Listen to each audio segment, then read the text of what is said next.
and yet has been the most influential person to date. Now, you want to know how young 33 is? I am far more than 33 years. So the guy died very early in life, and yet has been the most influential human being. Yet, he was never a director or a manager that anybody voted for or gave an appointment letter. He just came on the scene and started making waves. I am calling on young men and young women of Ghana. We are not deficient of managers and directors. We are deficient of leaders. Get into that organization, and though you are not the manager, let everybody realize that you are the one calling the shots. Not because you are taking somebody's place, but because you are diligent in influencing.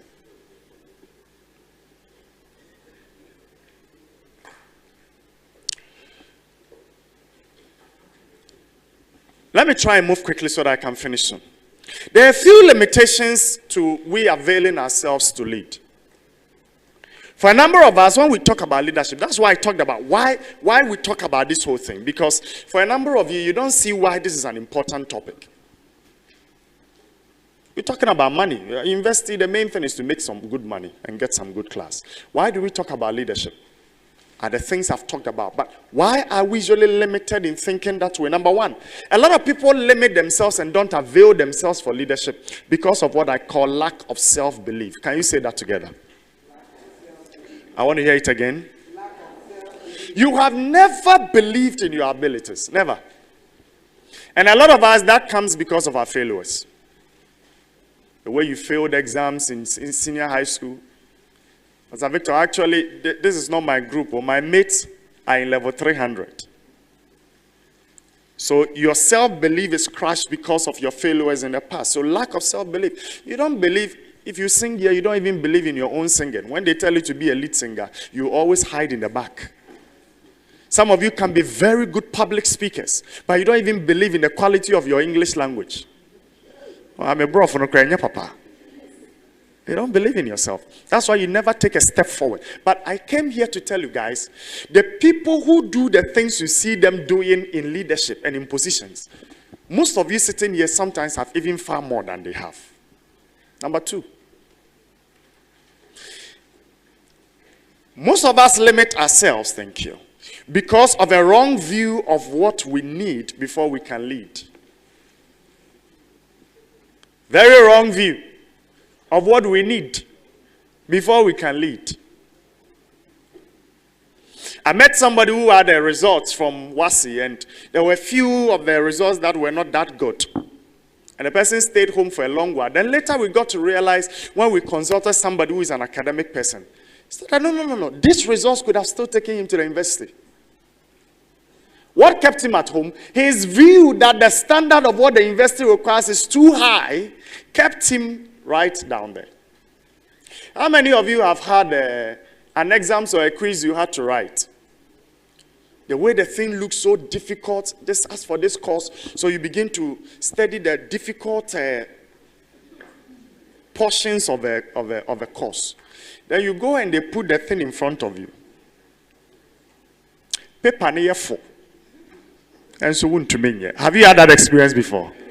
Because the easy part, you didn't take time to master. Because, no, the lecturer will not bring this one. So you focus your strength on the areas that are too difficult for you to understand. It is the same thing. A number of you are not venturing into influencing, into leadership, into responsibility. Because in your view, what it takes to be a leader is too high. When I was in the senior high school, and I left the senior high school in 2004. That's 21 years ago. How many of you were born?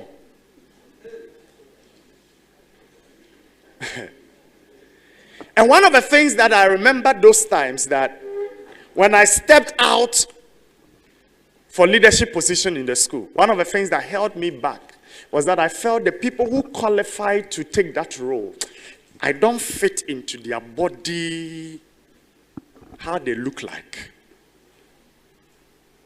how they speak, their level of handsomeness, their level of intelligence. It was there God helped me to break that mindset. When I won that election with such great difference and the impact that was made, I stopped looking too high at others when I also have something good enough to be able to match up what they have.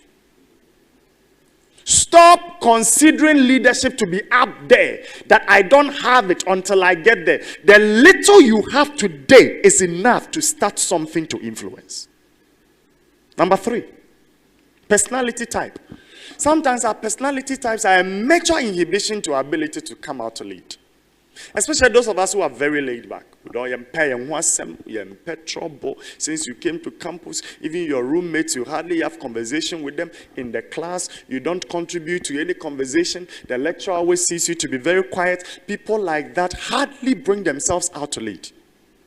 And be mindful of that. You can be an introvert and yet a very strong leader. So your personality type should not limit you. Number 4, childhood experiences. Especially those who were abused when they were children. Always shouting on them, always beating them, always telling them to sit down. So it crushes your initiative. I'm drawing your attention to this so that it comes to a self-discovery. You discover your own self by these things I'm talking about. The last one is what I call self-sufficiency. The moment you feel you are fine. Oh, Pastor Victor, I'm very fine. For me, I don't really have a lot of need for so many things. I'm okay with my experience on campus. I don't want to trouble anybody. Anybody with the fearsome mentality can never lead. Because a leader gets involved with other people's matters. When you are only self-sufficient, I am all right, therefore it is enough. My hostel is good enough, therefore the trouble of other people in other hostels is not my trouble. I get my money from parents when I need to get it. That is a person who never rises up to begin to help other people. Self-sufficiency can be a great limitation to bringing yourself out to lead. So what should you do? We end on the how-tos. Number 1 key thing is what I call the stages of handling your potential. So that ability you have within you, what should you do to it? 1, know your potential. Let's say it together. I didn't hear you. Your knowledge of it is important. How will you know? What are the things that come to you easily? What are the things you do without stress? You struggle to stand on stage, but you don't struggle to mobilize and organize people. That's where your strength area is. Know your potentials. What are other people telling you? It's another amazing way to know what you have. Sometimes people seem to know you better than you know yourself. When they keep telling you, it is not that they are flattering you. They are seeing something you are not seeing by yourself. And it can all be clues that give you an idea of what you have. But you don't only know your potential, sharpen your potential. That's number 2. Anything in its raw state, as good as it can be, cannot be compared to when it is refined for the best to come out of it. Even gold must go through some refining. So don't only know, I have an ability to talk. I have an ability to mobilize. I have an ability to raise funds, to drive things. I am somebody who easily gets people along a particular path. When you know you have that capacity, sharpen it. Get books on public speaking. Get books on how to deal with people of high positions. I know young people who are so influential, even among their professors. And it's amazing. I wonder how they do it. They have an ability with their lecturers. He's a young person, but even the lecturers respect him. It's a skill to build. It doesn't come just normal. Build, go and read about it.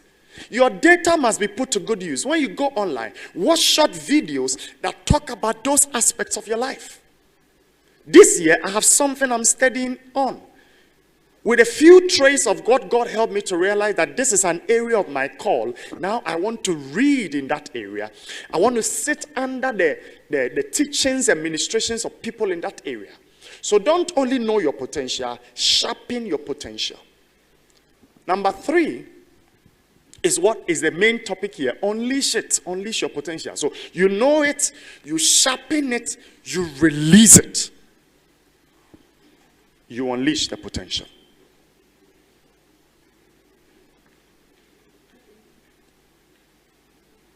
Now write these 5 points down as I'm ending. That's my last slide. More of helping you to unleash. So how do you unleash this potential? Number 1 is called exposure. Can I hear us say exposure? I didn't hear that.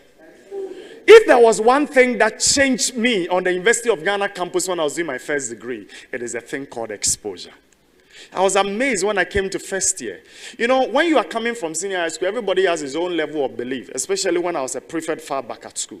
Often say you are the best until you come and meet a pool of people who are far better than you. I was amazed. People's level of knowledge, people's level of excellence.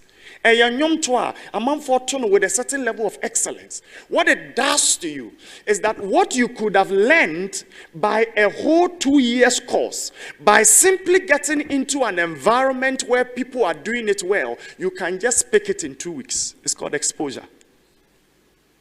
Some of you here, you don't need to go and stay in America. All you need is a little visit to America. You will come back and learn how to respect Ghana. No, it's the truth. You know why some of us do not respect time? Because you have been boxed to Ghana where we'll wait for you for 1 hour before we start. Have a little taste next door to another country that will not wait for you, and you will lose your job just by coming 2 minutes late, and it will shake you up. Some of you will never drop a letter on the ground if you went to the next door to another city. Sometimes you need an exposure, and it be enlightenment in life. You want to be somebody who wants to unleash what is within you. Expose yourself to the things that align with your area of potential. So don't just sit. When you come for a program like this, you think you have a skill in leadership training. You are not only listening to what Pastor Victor is doing, you are even looking at the whole setup, my whole approach. Why? Because you are exposing yourself to how people do things in your areas of specialty. Oh, is that a good point? Yes. Number 2, let's finish this. Embrace responsibility. Let's say that together. Say it again. Obi a on page cannot be a good leader. Mr. Nkansa will go into the area of study, and that will do much more on that. But the leader, somebody defined as a responsible person. Responsible, he says responsible, able to respond. At the stage where you are, remind yourself every day you are not in senior high school. Remind yourself every day you are not in mommy's kitchen. Remind yourself you are growing and you are an adult according to Ghana's constitution. Rise up and don't let somebody tap you to get up. Embrace responsibility. When there is a gap and we need somebody to step in to do something, or opt out to be the one to do it, I'll do it. Or we will not pay you. Don't worry, I'll do it. Or there's no incentive with it. Don't worry, I'll do it. Good leaders are people who easily embrace responsibility. Number 3, that's the last but 2. Love service. Let's say that together. I say you should do what? When you are not this kind of person, you will be the kind of leader who only wants to be decorated. I've worked with students all these 16 years, and I think the only thing that changed me a little was marriage. But those times I visit my Gaffers fellowships, I will stay there with them, I will sleep in their room with them, the president, I'll stay in his room to spend time with my people because I want to be with them and serve them. One of the things I do common is when I'm driving, especially on a particular route, and I get to Ghana, you can have a small log or a branch fall in the road. You better drive for 2 months. There was one I saw just on the avenue, the main this thing there. And I realized this thing had been there for a number of weeks. So one of the days I just got there. Thank God it was not something that is heavy. Got out of my car, took it off the road. And that is just simple. I have done so in some visits I paid to Kolebu, to the medical students to minister, slept to the president, went to their washroom, amend them please. Went to their washroom, and the washroom, the bowl itself is very neat, but the back cover, I don't know why you will wash the bowl and the back cover, you will not clean it. It's a sediment of dust of weary, of... So when I went there, I said, no. I went for extra tissue, locked the place. I was not only freeing myself, I was cleaning their place for them. Finished it up and left and came to Cape Coast. They will have no idea who did it. I don't care whether they know or they don't know.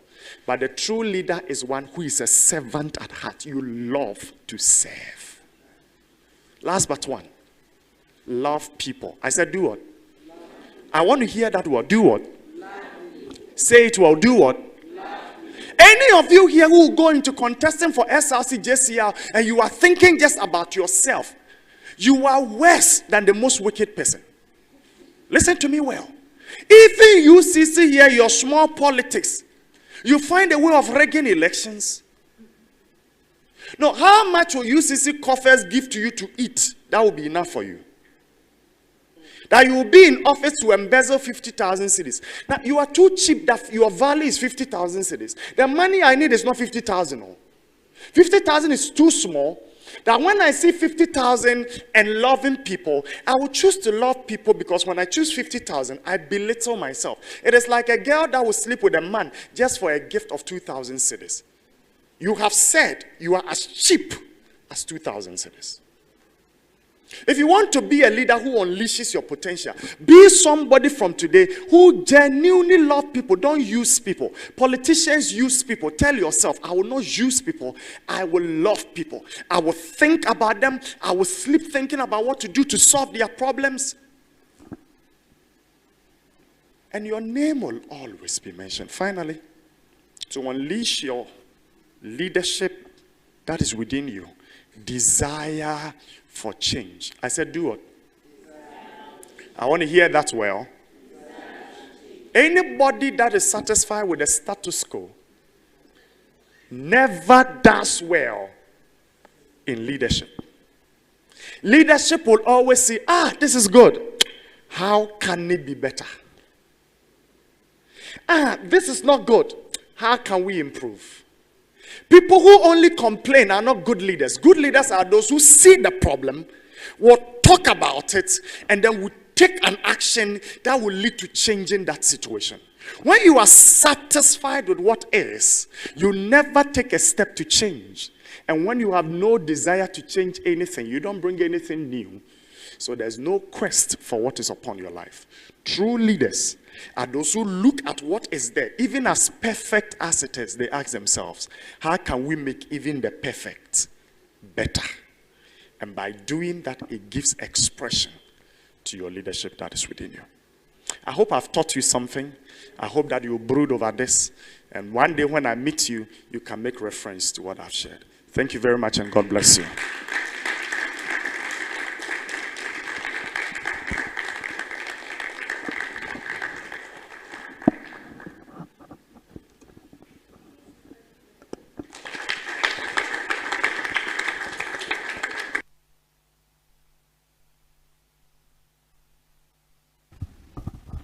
Oh, please, let's do it better. Let's do it better.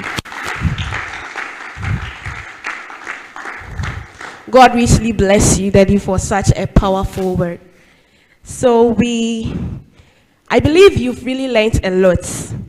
Yes, you cannot be here under such an oil and nothing. You tell yourself, I've not received anything. You really need to receive something. So we just go through a few shots that he said that we jotted down. So it is this: do not wait until you get there. Learn it now. Build yourself now. And it all starts from your friends. So don't wait until you get there. Build yourself now, right now in your room, at your dormitories, at your hostels, your friends. Start building yourself now. You have a potential in you. And for you to be able to unleash it, there are a few steps that you must go through. So the first one is know your potential, sharpen your potential, unleash your potential, and then exposure, embrace responsibility, love service. And one of the things that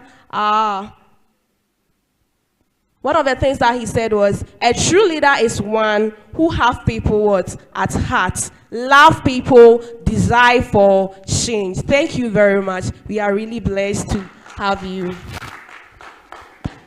So we move on to our next item, and we are going to listen to an interview with our founder. Please, let's. The main reason why we are here, the founder for this office.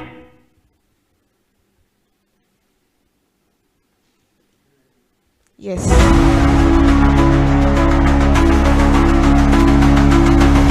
My name is Solomon Agbesi. I'm an environmental and energy economist. I hold three core values. That is responsibility and impact. So I want to take responsibility for what I do and become excellent, so that I make sure that I have some impact on the people around me. I love teaching, and I love and I write spoken word, I write quotes, and I think that this whole thing about BCIL came from my writing in 2017. A lot of people meet me and they are like, what is BCIL? Because I put all in capital letters, and everybody asks you, what is BCIL? And I say, okay, it's be careful in life. And they are like, so what is be careful in life? So with the poem from which BCIL came from. Right. I wake up with this memory full of confused misery about what life actually is. Life itself is a mystery that causes a drama to understand its drama. The frustrations of life during our journey to our destinations hits us with a lot of imagination. Its victory can only be achieved when one is visionary. Sometimes we are forced to make certain decisions which leads us to our distraction due to our assumptions. Our flippancy conceals a deep insecurity in the illumination of certainty, ability to react to humility, make our recognition known at the Keynesian revolution. In order to survive in this world of corruption, then one needs to have ambition. Life is a journey. It takes the strong to complete it. Life is a struggle. It takes the brave to survive it. Life is a precious stone. It takes the wise to discover it. Life has challenges. It takes the courageous to overcome it. The ups and downs of life sometimes make us go gaga, like writing a dawn quiz in UCC in biochemistry. Any jokes puts you in jeopardy. Life is a perpendicular lines of good and bad, so one needs to be in equilibrium. In spite of any frustration, one needs to come to the creator so that it can be brought back to his sector. The fallacy of life is highly debatable but possibly livable. But hey, don't try to play smart, because life will actually make you a fool, and that wouldn't be cool. So always do the right thing when the time is due. Always be careful in life. So this is how I ended this poem. Be careful in life. So that time I was part of the excellence writers group in the of the University of and my features editor, we popularly refer to him as Truth John. He was our features editor then. So when I gave him a poem, he began to refer to me as be careful in life, be careful in life, be careful in life. And as a writer, just as I mentioned, it's all truth. You want to carve a brand name for yourself. So be careful in life became like everybody in the group is calling be careful in life. And then be careful in life. So that became BCIL, and it became my brand name. So apart from being called Solomon Agbesi, everybody refers to you as BCIL. And so when I started thinking about this whole foundation stuff, I thought of using that as brand name for the foundation. So that's where BCIL, which is Be Careful in Life, came from. The poem was just about life, all the frustrations we go through, but we still think that when you do the right thing, when the time is due, then life is not going to make you a fool and will begin to mock at you. I would say that my maxim has always been to see people develop as me. And those days when we used to study in a group and we go to exam, unfortunately, some of the people fall victim to some low grades. I was always pained And I also hold 3 core values: excellence, responsibility, and impact. So I want to be responsible, become excellent, and become an example. So being that example, I'm also imparting other people. And I mean, I growing up, I've gone to what is popularly known as Saito, a public school. So I know the in and out. I walk distances from Klepe, my hometown, to school in Ho, and all that. So all those began to shape my life, and all the things that I think of giving back to people begin to shape um, my life. And about the foundation, what really motivated me was to like see the passion to see young ones grow and my successors to do better than me by not repeating the mistakes that I made. Idea began to pop up in 2017 when I was level 200 in the University of Cape Coast, um, with me starting to post daily quotes. And also it came out of the passion to help other people. So from that early stage, the small money I had, and I knew how some of the things that I needed wasn't necessarily there.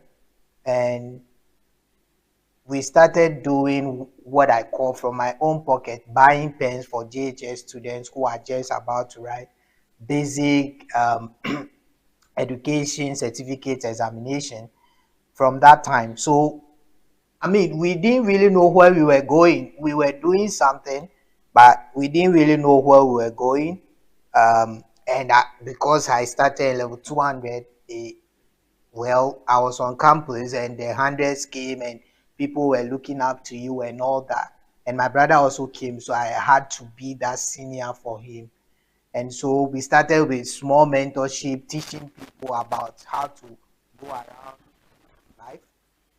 But there was one finding moment that made me to become very serious about the foundation was by my spiritual father, Prophet Stephen Kwekutewia. That time during mentorship, he always tell us that whatever he is teaching us shouldn't be in vain, that we should also go out there and impart other people, and that is how we impart our generation. And that began to sink in for me, and I was also eager to share my experiences. He has taught us a lot of things, how to do a timetable, so I was also eager to share stuff like that. So the idea of finding campus balance all came from there, which not necessarily, we were just on campus, it didn't know what it was about. But that is how it all started. With that vision, we want to become globally recognized leader in youth empowerment, by helping the next generation to find and fulfill, live up to their potential, and also make it in life. So that actually propels us into our vision to reach out to the youth, especially students on university campuses and junior high school students. 8 students are told that we can reach out to. We do this through mentorship, through guidance, which enables them to actually find their purpose and fulfill it, and make sure that the people who are following us, which we call our successors, do better than us. Why? Because the blueprints that we had, the best way to learn is to learn from history, not necessarily personal experience. So we think that if we help these people by telling them what we have done, they will have a blueprint of our mistakes, of our success, or how we did it, and they will not follow our mistakes. They will improve on what we did and got the result we got, and they will avoid the mistakes, of course, and then they will begin to do better than us. Because if I was at level 2 and you are following my footstep and also looking at my inactions and the mistakes I've done and correct them, I think that you can go to level 3. So that is our mission. Through our conferences and everything that we do, we aim to make sure that the people we are imparting are doing better than us in everything that we do. So we hold 6 core values. We believe in integrity, we believe in excellence, We believe in mentorship, so you should be mentored. And after you are mentored, you should also mentor somebody. So as I said about my spiritual father, so that core value, we value it so much in the foundation. We also believe in persistence, because this life does not always become rosary. It is not always a luxury life, but when you persist, you will have a lot of things that you think that you may not have been able to get. And we also believe in responsibility. Take responsibility. If sometimes you have failure, take responsibility. If you have a certain responsibility, and we also believe in core values help us to run the foundation. Risk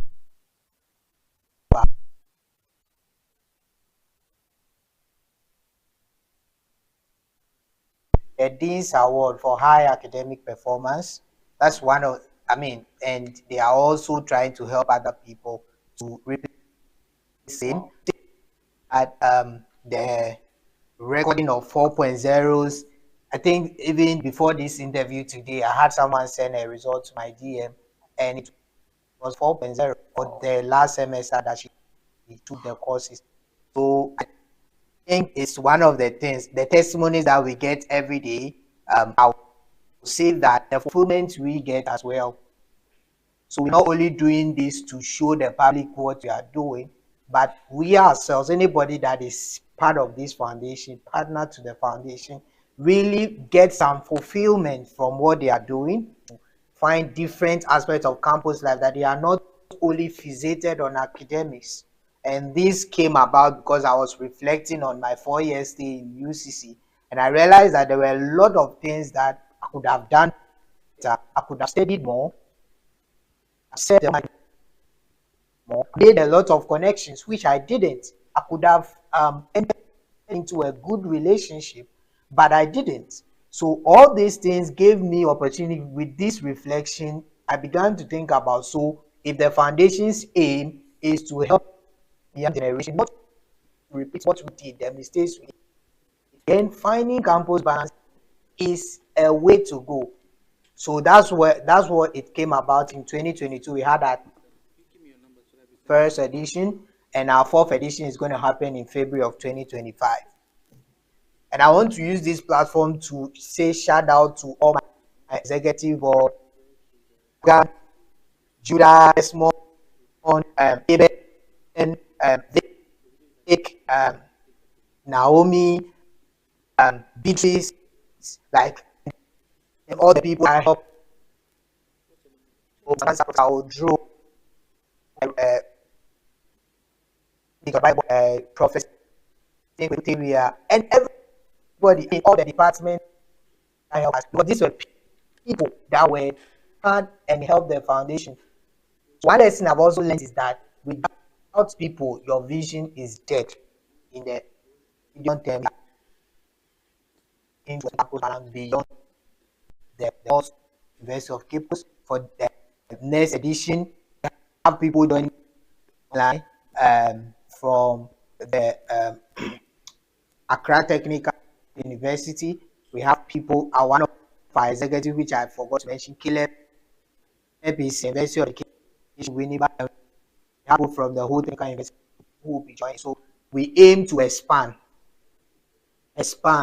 to other schools, finding campus balance, so we can spread the message of people actually harnessing the opportunities on campus. Thank you very much. So that was a short interview from, let's give it out to him. Oh, you can do it better. Yes, so that was a short interview with our founder, Solomon Agbesi, the founder of BCIL Foundation. And the full meaning of BCIL is be careful in life. Tell the person sitting next to you, be careful in life. Be careful in life. And their core value, the core values of this foundation is integrity, excellence, mentorship, persistence, responsibility. So this is the core value of BCIL Foundation. I can see that we are a little bored and all that. So you have a musical interlude from our media team for us to shake it up a little bit. So. Let me continue. Thank you so much. Yeah, so maybe I will have to sing for you. Yes, and I know how to sing. I want to give, I promised one gentleman certificate, you. Yeah, so you see them and then give your name so that they will give you your certificate, okay? It's free gift from God. So take it. Any other person here who want one? At least let me give these two out. It will cost me 20 cedis to give one out. Let me see your hand.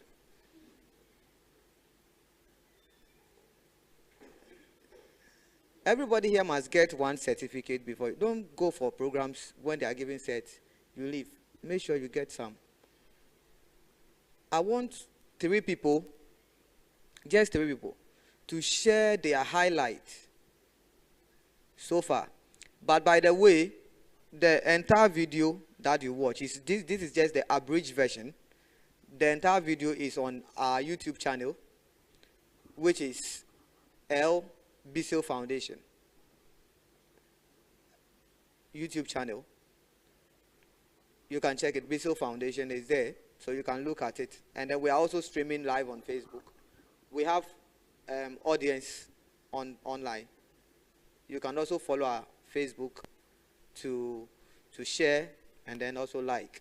But the video is on our YouTube. I want 2 people, or yeah, it's just 2, to share their highlights on the first presentation. And then maybe the video you just watched. But I would like it to be on the first presentation. Then I can hand over this to you and go and make payment. By the time you finish, it will be ready for you to take, so that you can enrich your CV. Kakra. Yes. Yes. You. Where is the other microphone?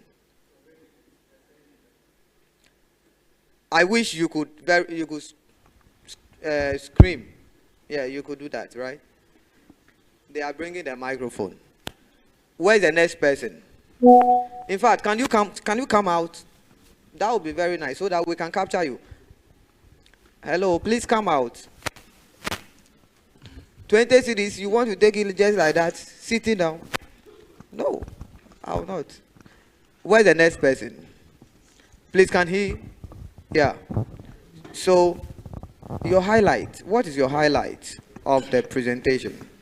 Kindly share with us. I learned about how to build my confidence and my leadership skills. How to build your confidence. I thought you would tell us what you learned, how you would. Do you get the question? Yeah. That's what you learned. So he learned how to build his confidence. And my leadership skills. Your leadership. This one, I'll have to subsidize the price for you. Please clap for him. Your name? My name is Kusi Alfred. Alfred Kusi? Yes, he's Alfred Kusi. Please appreciate Alfred Kusi. Yes, I am even shaking whilst I'm standing here. So you can imagine what it takes to stand here to speak. Let's do it better for him again. Yes. Yes, do it better for him. The next person, yes, your highlight. Your highlight. You also want it. So I'll pay half of the set for you to take it. That's not the answer I'm looking for. But you did your best, and your best must be appreciated. Let's appreciate him once again as we welcome the next person. My name is Janet Osei. Oh, somebody is also there. You want to come? Yes, Juliet Osei. Janet Osei. I learned leadership is an influence, and then our potentials are seed which we have to plant for it to grow in our life, to manifest, and then have impact on others. Thank you. You are welcome. Please appreciate her. The appreciation should be spontaneous. Spontaneous. Spontaneous. Yes. That's what she learned. I also learned something. But what I learned is that, so I'll give you one certificate. So I owe you set. I'll take your name and then give you. I'll subsidize you. I'll take half of the price. And then you also take the rest. I also learned that it is important that you learn it. You learn how to lead. Because whether you like it or not, one day, it will fall at your doorsteps. So you must be very intentional about it. We will take our second presentation. Are we ready?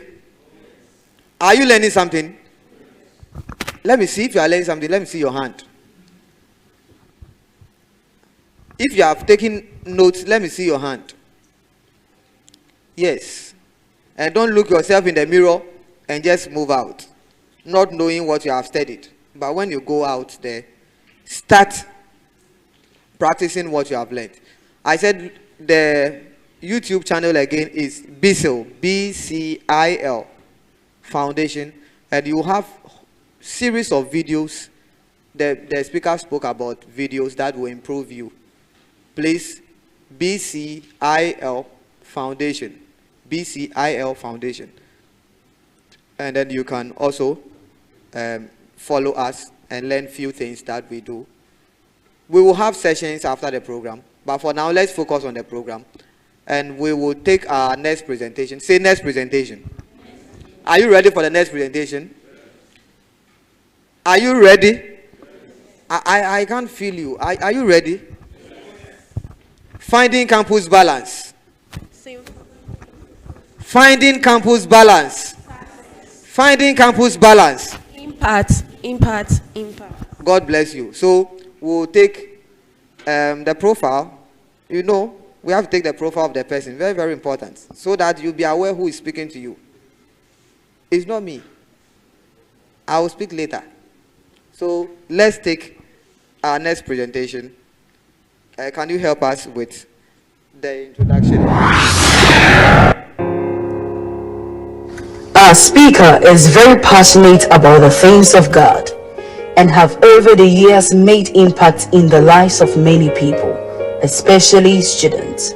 He has expertise in labor issues, natural resources,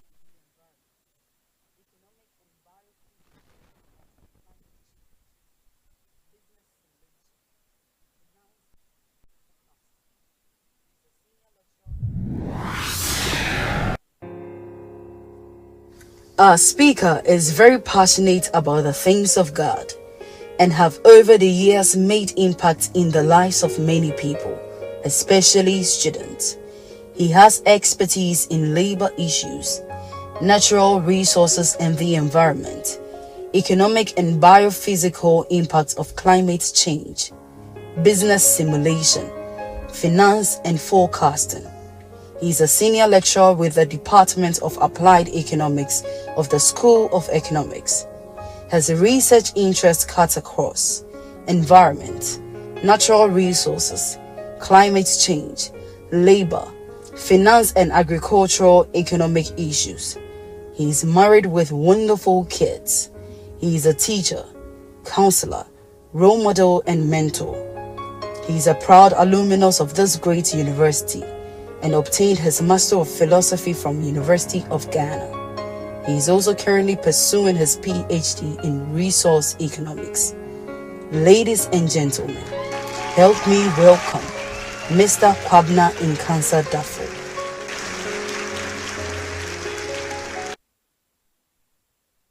University you can think of in Ghana at the moment.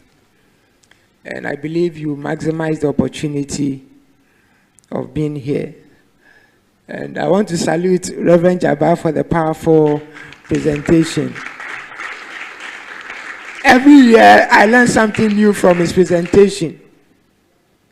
And I believe you've learned something that will make you a better person and a better leader going forward. One of the things I do is that no matter who stands before me to make a presentation, I take notes. and I add it to whatever I know already. And sometimes I unlearn certain things and relearn. And it's important that we all cultivate that habit. So this morning, the BCIL Foundation has given me a very interesting subject to talk about. That is, success starts with smart study. Success starts with smart study. Success starts with smart study. So that is what I'm going to talk to us about this morning. But before I delve deeper, I want us to think about the environment we have come to. It's always important that when you get into an environment, you acquaint yourself with the environment and you adapt to the environment.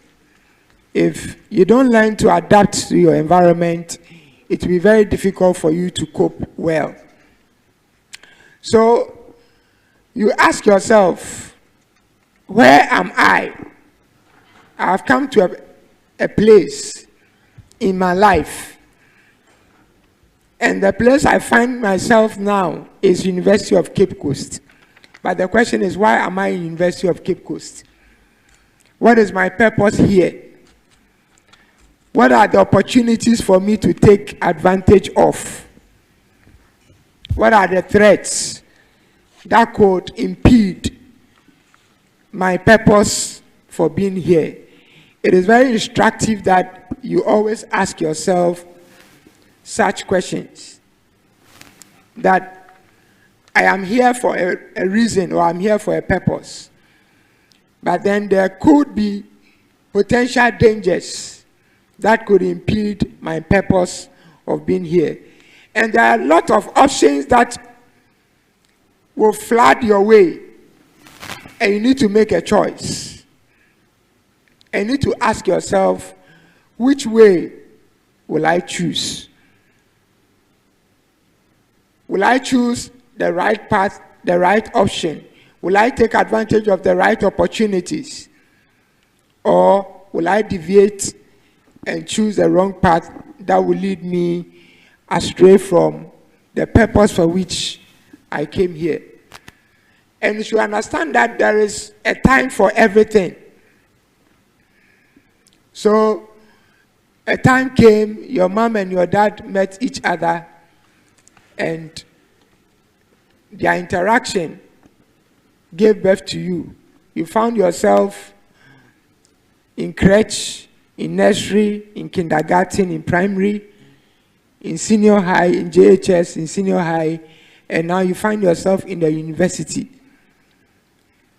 So at this time of your life, you are taking tertiary education. But the question is, what are you going to do with this tertiary education? What are you thinking of taking advantage of this particular education you are having to do with your career? Always ask yourself that question. This program I'm reading, how does it align with the career I want to pursue as an individual or as a person? Ask yourself a number of questions. I met a young lady some years ago who was brought to me by a colleague lecturer to counsel. And she was failing miserably in the program she was reading. She was in biochemistry, which is even outside of economics. And after interacting with her for a while, I realized that her failure was a punishment for the father in her mind, that she wanted to be a journalist, and the father asked her to come and read biochemistry. So, as a rebellious act, she decided not to put in any effort. So she kept on performing poorly. So I asked her a simple question.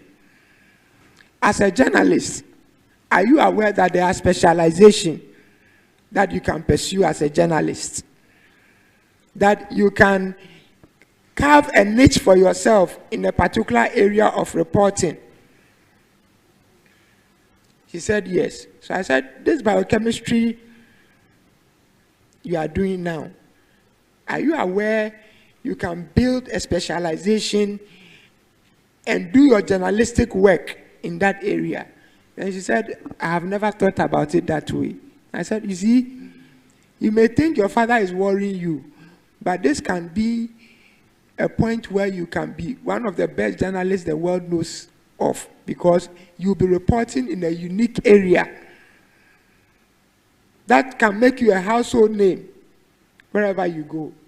So after that interaction, she changed her mindset, and the academic performance started to pick up.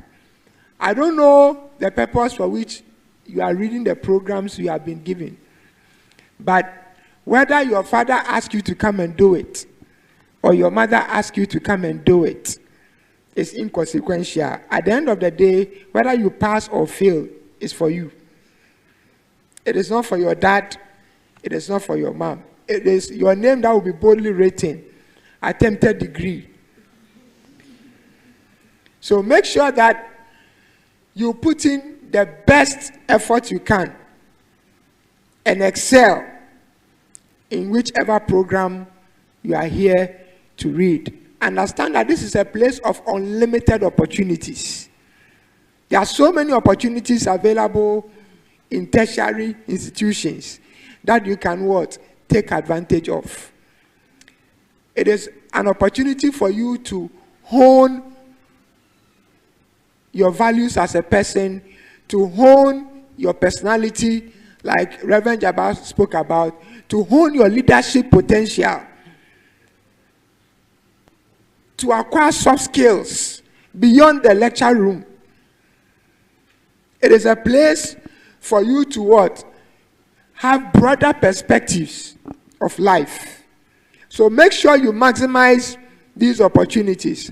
But understand that even as you pursue such endeavors, there are also associations you must be mindful of. Associations that can lead you astray. Associations that can cause you to derail from the reason why you are here. Relationships that may not be helpful for you, that you need to avoid. And the kind of relationship that can help you to build a better life on campus. So, let us come to the theme I was given. So, success starts with smart study. So, what is smart study? What is a smart study? What is smart study?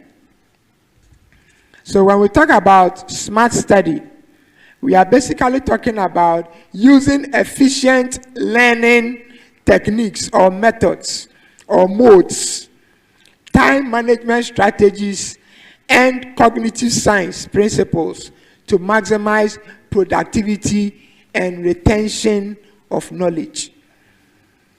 Smart study refers to the use of efficient learning techniques or methods or modes or approaches, time management strategies, and cognitive science principles to maximize productivity and retention of knowledge.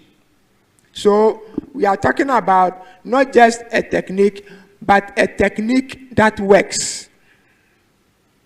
A technique that does not waste time. A technique that is most helpful for you.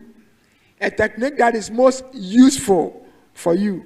That is the kind of technique that we are talking about. As economists, anytime you hear us talking about efficiency, efficiency simply means the absence of waste. When you hear an economist talking about efficiency, we are talking about the absence of waste. So what it means is that that technique you are using or you are employing is a technique that will help you to what? Avoid the waste of time. It's a technique that will help you to be focused. A technique that will help you to stay focused on the goal for which you are here. So that is what we mean by a smart study. Smart study. Right. Now, The question is, if we are talking about smart study, it means that we could also have a hard way of studying. A number of you have your own way of studying from SHS, right? If I should ask all of you right now, how were you studying back in SHS? I could get quite a sizable number giving me different ways by which you were learning in senior high school. Now, when we talk about smart study, we go in for quality, not quantity. So smart study is about the quality of your study time, the quality of it. Hard study is about the quantity of the study time. So you could have somebody sitting hours by a book, and yet they absorb little. Because the approach, the environment, and everything that surrounds their study is not helpful for them to what? Make a productive use of that length of time that they used. Again, smart study goes in for understanding. Smart study is about understanding the subject matter you are studying and not about memorization. A couple of times I've seen students on campus, you meet some of them, they are holding a book and they are just talking. They have memorized something and they are trying to what? Recite. Some of them can recite a whole 5-page of an exercise book. But after everything, if you ask them, can you explain this subject to me? They'll be found wanting. Because they only went in for quantity and not what? Quality. They only memorized, but did not gain any understanding. So smart study is about making the effort to understand whatever you are studying and not to memorize. Smart study is about active recall and spaced repetition. I'll explain what I mean by that. Smart study is about active recall and spaced repetition. So let me explain what I mean by those terminologies. Most of the time when you pick your lecture notes, or let's say you pick your textbook, right? You only start learning without a plan. All right? So some of you are economic students, right? You've gone for your first lecture. You have been taught introduction to economics. And in the introduction to economics, they have taught you what the definition of economics is. All right? And then they have given you some definitions given by certain authors in economics. And at the end of the day, you were given what I call a working definition for economics, or an operational definition for economics. Again, you were taught about resources, all right, and the types of resources that we have. Now, if you go and you pick your book, you don't just start reading. You should have a plan that, okay, for this period I want to study. I want to be able to understand the definition of economics. I want to be able to understand the definition of resources and the types of resources. So I'm not just coming to read for reading's sake, but I know exactly what I want to achieve at a sitting. For the period I want to study, that is what I want to achieve. And after I have read, right, I now try to find out if whatever I read has stuck. Okay, so I pose a question to myself and I try to explain whatever I have studied. My ability to explain whatever I have studied is an indication that for that period I've been able to grasp something. I've been able to grasp the subject matter. But it doesn't end there. Intermittently, I need to go back and ask myself the question again. Can I recall whatever I explained earlier? In the course of the days, I have to keep on what? Asking myself the question. Has this thing really what? Stuck? Can I articulate it in my own way? What most of you try to do most of the time is that you just memorize the definition without paying attention to the key words in the definition. Anytime you are defining something, if you really want to understand, look out for the key words in the definition. Right? Any definition of economics that is bereft of scarcity, that is bereft of the scarce resources, all right, and the uncountable number of things the scarce resources must be used for, is not a complete what? Definition. Any definition of demand that you come across that does not capture price, that does not capture quantity, that does not capture an assumption, is not what? Complete. So as you are studying, you are looking out for keywords. And those keywords are the words that will help you to always what? Recall whatever you studied, because those keywords can help you to be able to articulate the definition in your own words, way, in your own words. So the space repetition is intermittent. Let's say 1 hour time, 2 hours time, 3 hours time, or 24 hours time. I revisit what I studied to see if I can still what? Recollect. Right? So when you are doing smart study, it's about you being able to what? Recall. And you are actively what? Engaged in it with every part of your mind. Again, smart study is about long-term retention. There's one thing I tell students, that whatever I teach the first day of my lecture, I can tell you verbatim on the last day of the lecture.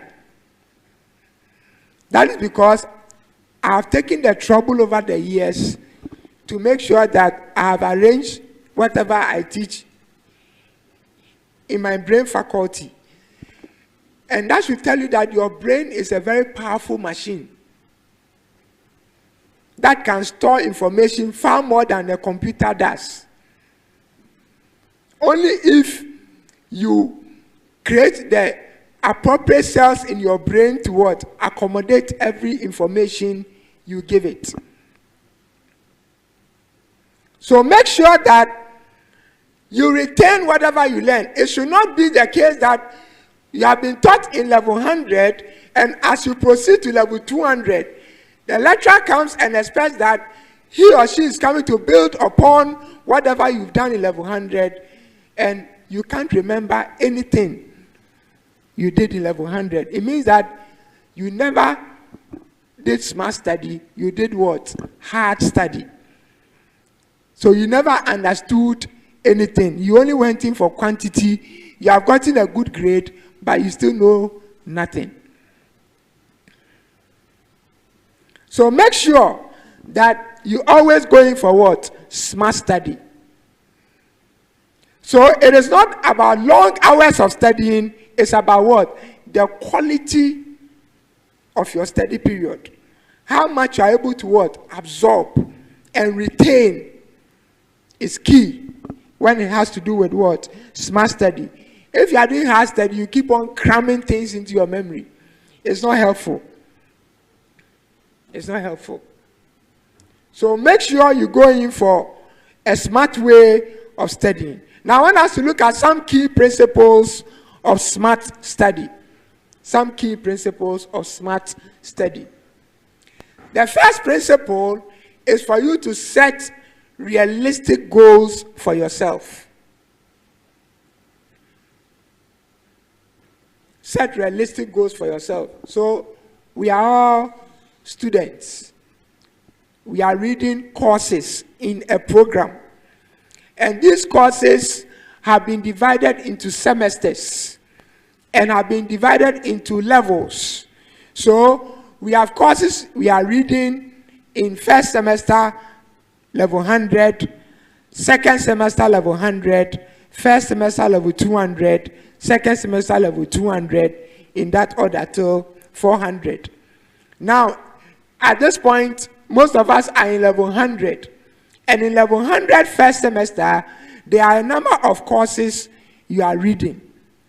All right? So ask yourself, what is my goal, right, for level 100 first semester? The overall what? Goal for this first semester. Your overall goal as a student is the class you want to obtain at the end of the day. But then you have short-term goals, medium-term goals, and long-term goals. So you ask yourself, for first semester, what is my goal? What is my target in terms of what? My performance in each of the courses I am reading. And like Reverend Jaban said, you know your potential. You know your strength, the courses you are reading. You know the courses that you don't struggle to comprehend. And you know the courses that really gives you a hard time. So when you are setting your targets, you are setting your goals, you should take all those into consideration.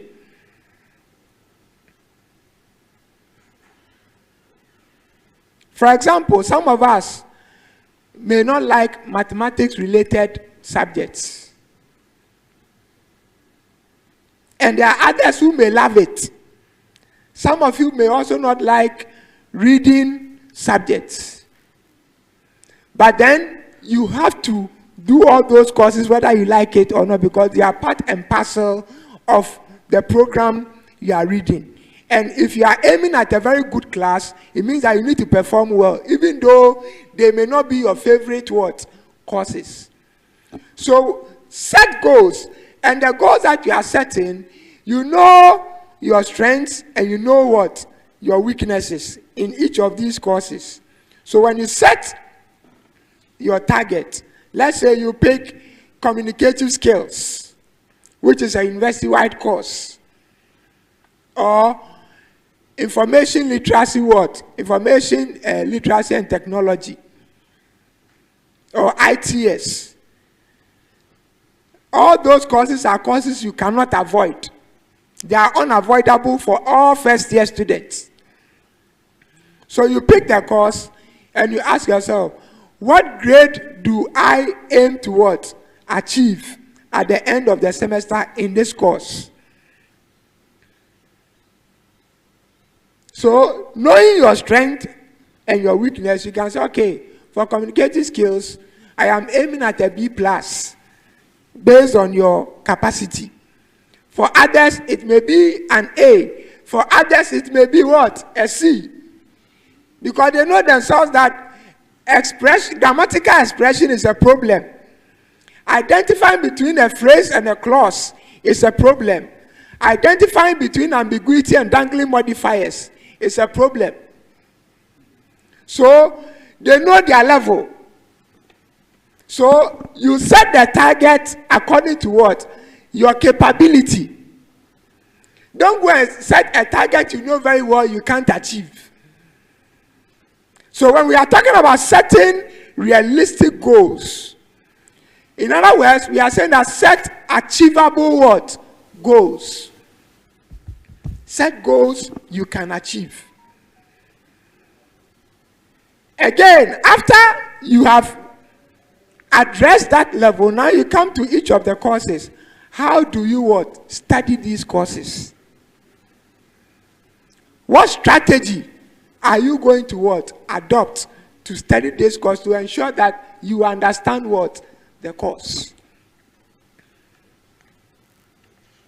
So you need to now break those large volumes of information into smaller bits. So I pick every topic and I divide the topics into subtopics. And by dividing them into subtopics, I'm narrowing down on a few things to study at a time so that I can be able to what? Better understand.